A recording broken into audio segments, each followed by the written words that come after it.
శ్రీ మహాగణాధిపతయే నమః. శ్రీ మహాసరస్వత్యై నమః. శ్రీ గురుభ్యో నమః. 2026వ సంవత్సరంలో తులారాశిలో జన్మించినటువంటి వారికి, తులారాశి జాతకులకు సంవత్సర గోచార ఫలితము ఎలా ఉంది అనే విషయాన్ని మనము తెలుసుకుందాం. ఈ 2026వ సంవత్సరంలో సంవత్సర ఫలితాన్ని ప్రభావితం చేసేటువంటి గ్రహాలు 4 గ్రహాలు: గురువు, శని, రాహువు, కేతువు.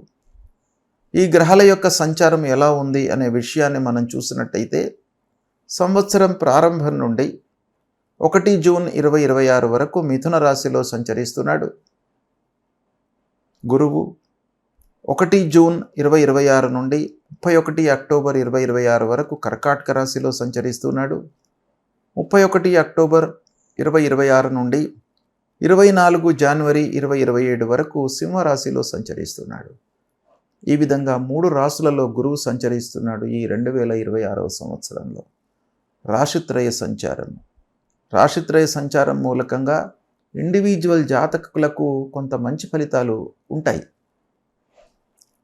తర్వాత శనీశ్వరుడు మీనరాశిలో సంచరిస్తున్నాడు, రాహువు కుంభరాశిలో సంచరిస్తున్నాడు, కేతువు సింహరాశిలో సంచరిస్తున్నాడు. ఈ విధంగా ఈ 4 గ్రహాల యొక్క సంచారము ఉంది. అయితే తులారాశి వారికి గురువు ఈ సంవత్సరము 9, 10, 11 స్థానాలలో సంచరిస్తున్నాడు. అంటే భాగ్యస్థానము, దశమ స్థానము, ఏకాదశ స్థానము, లాభస్థానము, ఈ 3 కూడాను అత్యంత శుభప్రదమైనటువంటి స్థానాలు. ఈ స్థానాలలో గురువు ఈ సంచారము ఈ సంవత్సరం చేస్తున్నాడు. కాబట్టి 9వ స్థానంలో సంచారం చాలా శుభప్రదంగా ఉంటుంది. దశమము కొంత గోచార రీత్యా ప్రతికూలము అయినప్పటికీ తులారాశి వారికి ఈ దశమ స్థానము కొంత కలిసి వస్తుంది. ఏకాదశము లాభస్థానము ఎలాగూ అన్ని రకాలుగా మనకు కలిసి వచ్చేటువంటి స్థానం. అయితే ఈ 3 స్థానాలలో సంచరిస్తున్నటువంటి సమయం లోపల చాలా శుభయోగాలు, శుభప్రదమైనటువంటి ఫలితాలు ఉంటూ ఆర్థిక పరిస్థితి మీకు దినదినాభివృద్ధి అవుతుంది ఈ సంవత్సరం. అంటే ఒక ఆర్థికమైనటువంటి మంచి స్థితికి మీరు వస్తారు, లాభాలను గడిస్తారు. ఇకపోతే 9వ స్థానంలో ముఖ్యంగా భాగ్యస్థానంలో గురు సంచారం మూలకంగా మీకు బాగా కలిసి వస్తుంది. అన్ని రంగాలలో ఉన్నటువంటి వాళ్లకు, విద్యార్థులకు మంచి సంస్థలో వాళ్ళు అడ్మిషన్ పొందే అవకాశాలు ఉన్నాయి. చదువు నిమిత్తమై విదేశీ ప్రయాణం చేసేటువంటి అవకాశాలు బాగా ఉంటాయి. బాగా కలిసి వస్తుంది. చదువు విషయం లోపల నలుగురు గుర్తిస్తారు. ఇక ఉద్యోగ ప్రయత్నంలో ఉన్నటువంటి వారికి, చదువు పూర్తయి ఉద్యోగ ప్రయత్నం చేస్తున్నటువంటి వారికి కూడాను ఈ సంవత్సరము 2026 చాలా బాగా ఉంటుంది. మంచి ఉద్యోగంలో చేరుతారు, ఆదాయం ప్రారంభమవుతుంది, వివాహాది శుభకార్య ప్రయత్నాలు ఫలిస్తాయి, పిల్లల వివాహము నిశ్చయమవుతుంది. సంతానం విషయం లోపల కూడాను మీకు అనుకూలమైనటువంటి సంవత్సరం ఇది.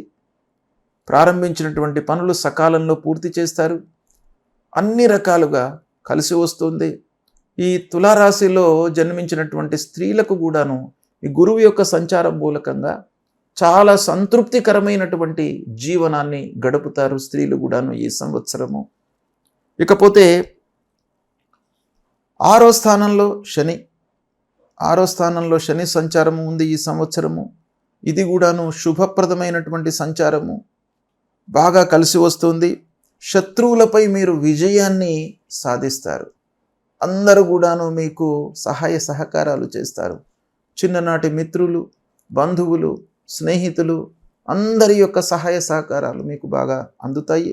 సమాజంలో గుర్తింపు వస్తుంది. మంచి స్థాయిలో ఉన్నటువంటి వారితో మీకు పరిచయాలు ఏర్పడతాయి.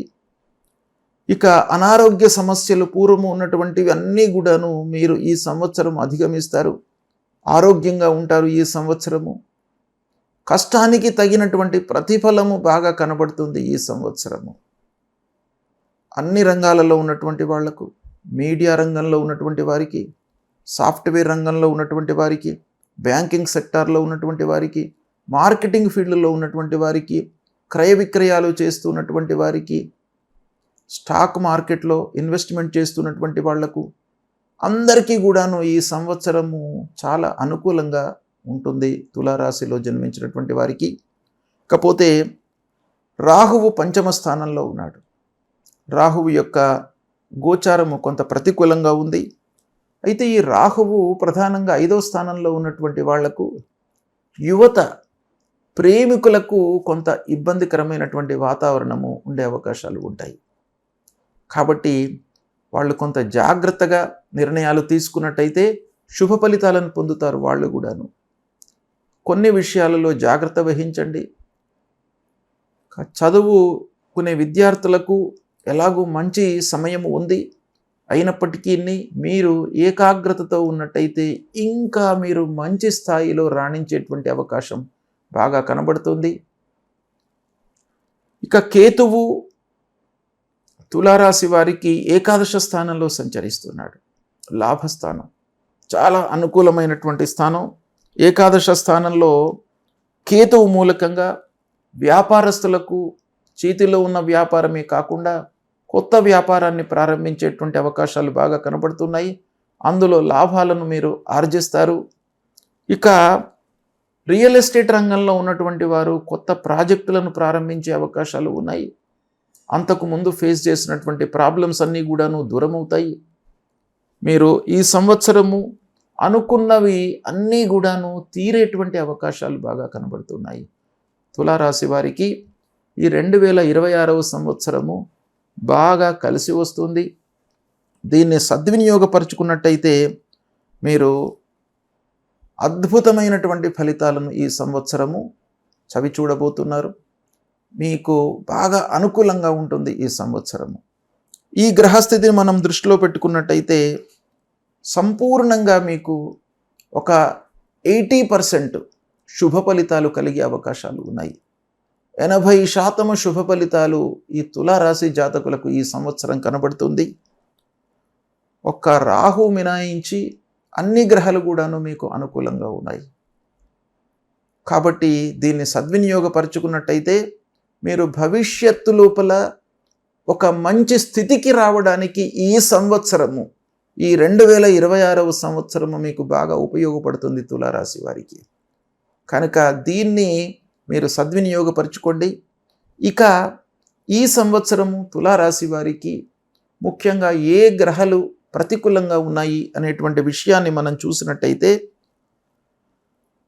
మధ్యన గురువు దశమ స్థానంలోకి ఎంటర్ అవుతున్నాడు.